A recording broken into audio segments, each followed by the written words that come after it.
children, how are you? I hope you all are doing good. Children, now we will read the 3 apples. Do you think an apple is merely a fruit to be eaten and there is no use of its other parts, but it is fleshy part? If you think so, you are wrong. You know apple is sweet, juicy and delicious fruit, but it is something more than a fruit. Do you know what it is?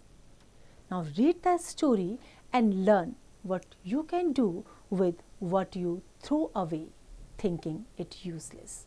Apple केवल एक juicy fruit ही नहीं है, बल्कि बहुत कुछ हमारे लिए है. ये बहुत बेनिफिशियल फ्रूट होता है हमारे लिए. अब now read the story and learn कि जिस चीज़ को आप फेंक देते हैं ये सोच के कि ये यूजलेस है, वो आपके लिए कितना यूजफुल है. Once upon a time there was an orchard full of fruit trees. An apple tree stood in the orchard with other trees, and throughout the summer it stretched out its branches wide to catch the raindrops and the sunshine to make its apples grow round and ripe. Ripe means पका हुआ, पकाना, पकना. Now it was fall season, and on the old apple tree were 3 huge apples as yellow as gold and larger than any other apple in the whole orchard.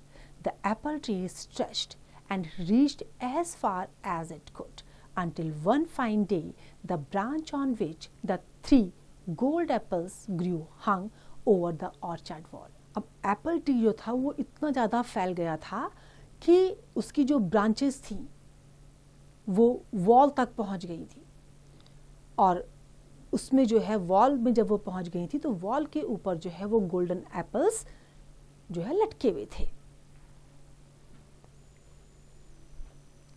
The 3 great apples waited for someone to pick them, and as the wind blew through the leaves of the apple tree, it appeared to sing.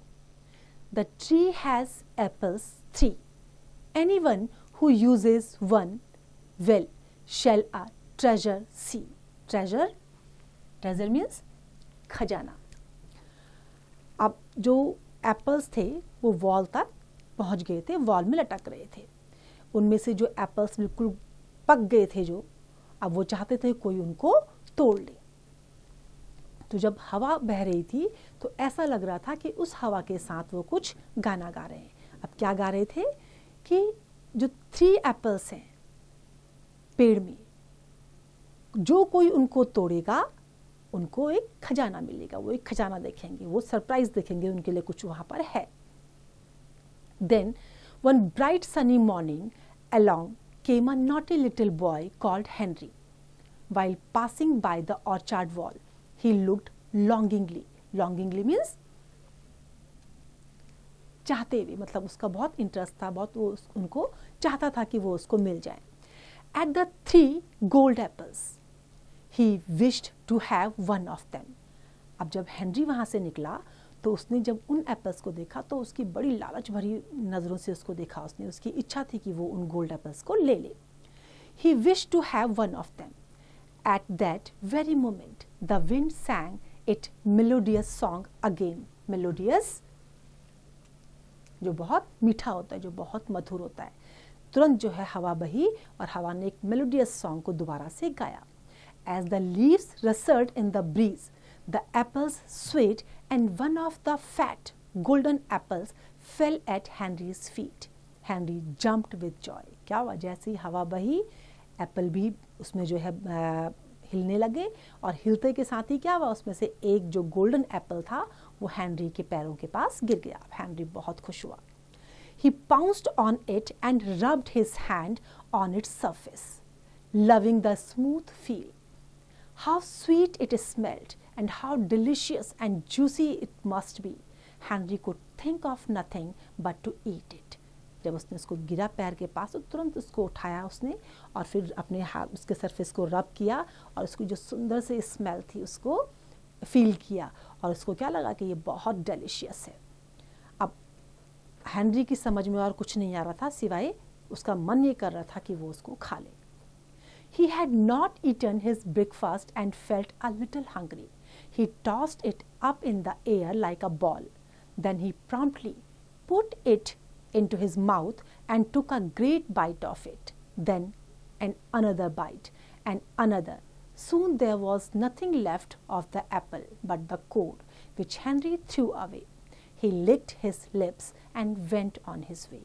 अब क्या हुआ, जब उसका मन हो रहा था तो उसने उसको हवा में उछाला और उसके बाद जो है बिल्कुल ज़बरदस्ती इच्छा से जो है उसने पहले एक बाइट ली, उसके बाद दूसरी और तीसरी. फिर इस तरीके से जब बिल्कुल ख़त्म हो गया, जब बिल्कुल उसमें कुछ नहीं बचा हुआ था, केवल उसका कोर पार्ट था, कोर इनसाइड, तो उसने उसको फेंक दिया.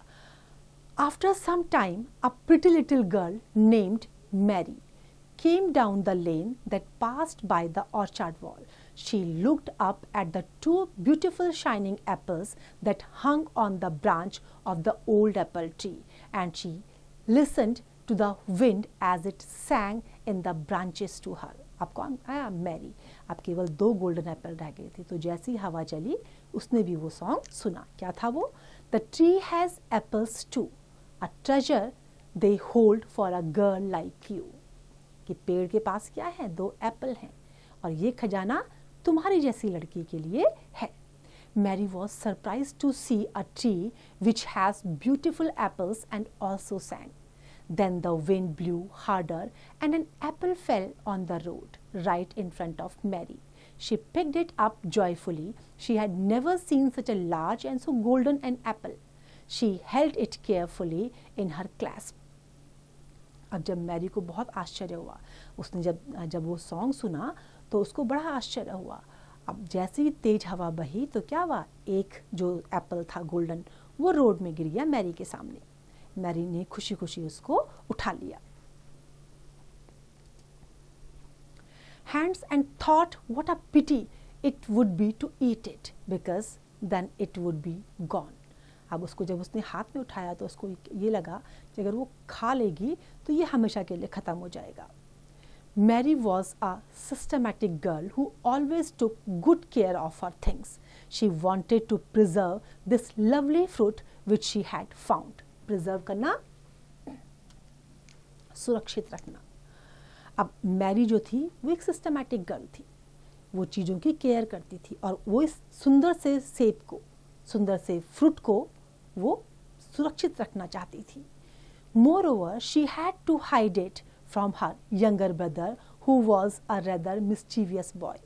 लेकिन उसको वो अपने जो छोटा जो शरारती भाई था उससे उसको बचा के रखना था. I will keep this golden apple always, Mary said, and she wrapped it up in the clean handkerchief that was in her pocket. Then she went home. अब उसने क्या करा, उस गोल्डन एप्पल को अपने हैंकी में रैप करके रख दिया और उसके बाद घर चली गई. Last of all, John, a young college-going lad, went down the lane one fine beautiful morning when the sun was shining brightly and the wind was out. There, hanging over the orchard wall, he saw just one great golden apple that seemed to him the most beautiful apple that he had ever seen. As he stood looking up at it, the wind in the apple tree sang to him, and it said, "The tree has but one golden apple for you, and that a wonderful treasure too." अब उसके बाद क्या हुआ, last 1 बज गया था तो एक यंग कॉलेज गोइंग बॉय जो था वो उसके पास से गया. जब उसने उसको देखा तो उसको वो बड़ा अच्छा लगा क्योंकि वो बहुत सुंदर था.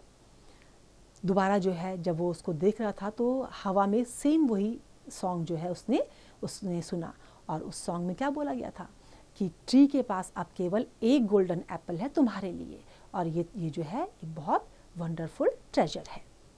Then the wind blew harder and down fell the last golden apple off the tree into John's waiting hands. He jumped with joy. Coming from a poor family, he had not eaten for 2 days and he thought that the apple was actually God's blessing. अब ये जो बच्चा था ये क्या था, किसी गरीब फैमिली से आता था. अब इसको लगा कि ये सचमुच शायद भगवान का आशीर्वाद है तो उसने 2 दिन तक उसको नहीं खाया. He held it a long time and looked at as Henry and Mary had, thinking how good it would be to eat and how pretty it would be to look at if he were to save it. Then he decided not to do either of these things. He took his pocket knife out of his pocket and cut the golden apple in half, straight across and exactly in the middle. उसने क्या करा? उसने ना तो उसको बचाया ना खाया, उसने नाइफ लिया और उसको काट दिया. A pleasant surprise awaited John inside the apple. There was a star, and in each point of the star lay a small black seed. With utmost care, John took out all the seeds and climbed over the orchard wall, holding them in his hand. The earth in the orchard was still soft. अब जब काटा तो उसके अंदर क्या दिखाई दिया? उसको ब्लैक सीड्स दिखाई दिए. उसकी पूरी केयर के साथ जो है उसने क्या करा? जॉन ने उसके बाद वो उसमें ऑर्चार्ड वॉल में चढ़ गया. जो अर्थ थी ऑर्चार्ड वॉल की वो बहुत सॉफ्ट थी. For the Frost had not yet settled. John quickly made holes in the earth, and in each hole he dropped an apple seed. Then he covered up the seeds and climbed back over the wall to eat his apple, and then went on his way. अब क्या करा उसने कि Frost की वजह से जो orchard की जो मिट्टी थी वो बहुत सॉफ्ट थी, तो जॉन ने क्या करा? जल्दी से वहाँ छेद करे और वहाँ एप्पल सीड्स को बो दिया उसके बाद, और फिर वो उसके बाद चला गया. But as John walked down the lane, the orchard wind followed him, singing to him from every branch. The branches swayed as if in merriment. John was unable to understand why the tree appeared so happy even when its apples had fallen down. The tree sang. The tree had apples 3. 2 are gone and wasted 2.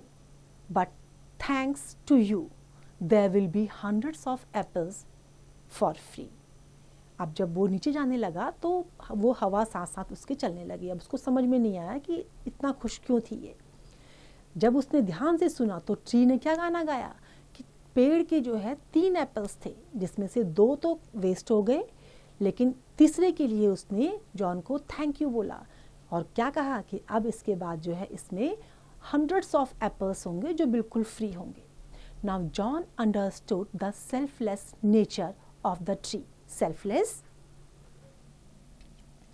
निस्वार्थ, बिना किसी स्वार्थ के, which only gave shade and fruits without asking for anything in return. He felt satisfied that he too had made a contribution to the environment by sowing the apple seeds. अब उसको समझ में आया कि पेड़ जो हैं निस्वार्थ हमें सब कुछ देते हैं, शेड भी देते हैं, फ्रूट्स भी देते हैं और बदले में हमसे कुछ नहीं लेते. अब उसको बहुत सेटिस्फैक्शन हुआ कि उसने भी पेड़ों को लगाने में, एनवायरनमेंट को सुरक्षित रखने में अपना योगदान दिया है. जैसे उसने एप्पल सीड्स डाले थे तो उसके बाद क्या होता, फिर पेड़ होते और फिर बहुत सारे एप्पल्स उनको खाने को मिलते. तो देखा बच्चों, हमें अधिक से अधिक पेड़ लगाने चाहिए. पेड़ हमें क्या करते हैं, हमें बहुत कुछ देते हैं, लेकिन बदले में हमसे कुछ भी नहीं मांगते. I hope this is clear to you now. It's time to revise. You can revise it.